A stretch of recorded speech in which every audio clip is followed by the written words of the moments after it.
Joining us now, House GOP Doctors Caucus co-chair. He's Congressman Andy Harris, along with Fox News contributor and Johns Hopkins University professor of public health.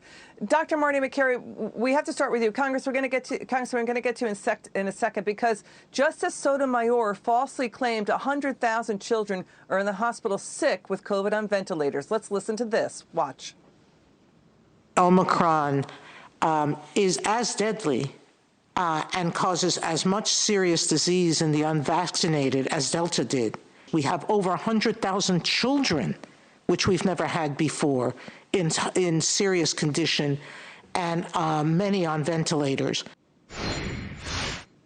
It's now less than 3,400. Dr. Makary, what do you think of this?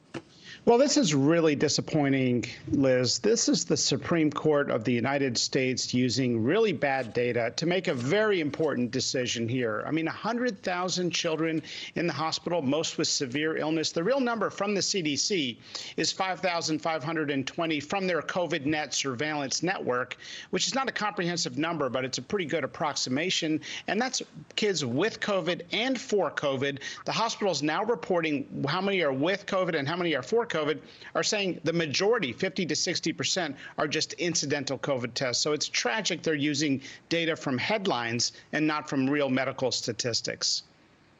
And Congressman, Justice Sotomayor was saying Omicron is more dangerous than the Delta variant. What do you say? Well, I don't know where she gets her evidence for that. It's pretty clear, I think, from the majority of sources that Omicron is actually less dangerous to almost everyone than Delta was. And again, this kind of exaggeration above and beyond, science is just uncalled for, again, especially in the Supreme Court of the United States. You know, Dr. Makary, Justice Roberts asked, why doesn't Congress have a say in this? Why don't the states have a say in this? There was also no discussion of natural immunity in much of the debate today. So it sounds like Chief Justice Roberts is sticking with the previous Supreme Court decision of 1905 that the power to do vaccine mandates is up to the states. Well, this is the problem that Justice Roberts is getting at, and that is when you have so much central control, when the federal government makes so many sweeping decisions for the entire country based on the recommendation of one medical advisor, that is 81-year-old Dr. Fauci, you're going to get it wrong sometimes. And he has completely ignored natural immunity. And it's tragic because that means some people are forced to get a vaccine to develop antibodies that they already have circulating in their system. They are just antibodies the government does not recognize. You know, to the doctor's point there, it's also this, Congressman, the White House is using temporary emergency OSHA rules. They've never been stretched this far ever to do a federal mandate. Justice Amy Coney Barrett is saying, how long will the temporary rules be in place? And by the way, that move has failed in court for things like asbestos. It's failed like 4 out of 10 times. So this feels like a stretch of the existing rules. Oh, there's no question. It certainly is. And there's no reason why the administration didn't go to Congress. Congress was in session. Again, the Senate is in session now. The House will be in session next week. They could go to Congress and ask for that authority, but they know they won't get it from Congress because it's an inappropriate use of federal authority. But it's a vast overstretch. I'm confident the Supreme Court will overrule the OSHA regulation, and I hope they overrule the CMS regulation because it doesn't account for natural immunity, which many healthcare workers have.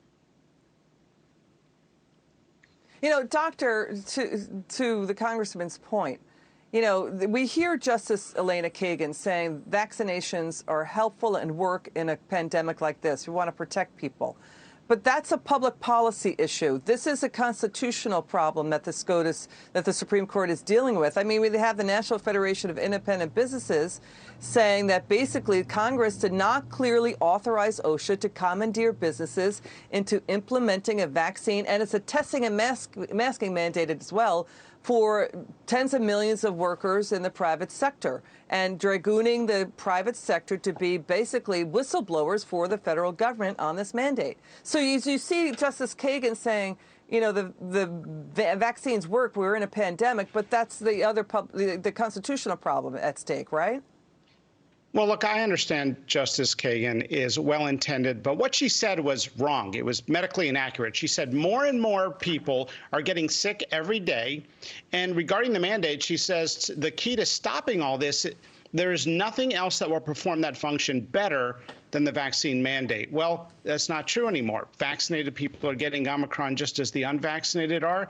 And we do have drugs that cut COVID deaths to zero. Now, if you want to mandate a parachute out of an airplane, okay, but when you're jumping 5 feet into a swimming pool, that changes the dynamic. It changes the calculus. It renders mandates obsolete.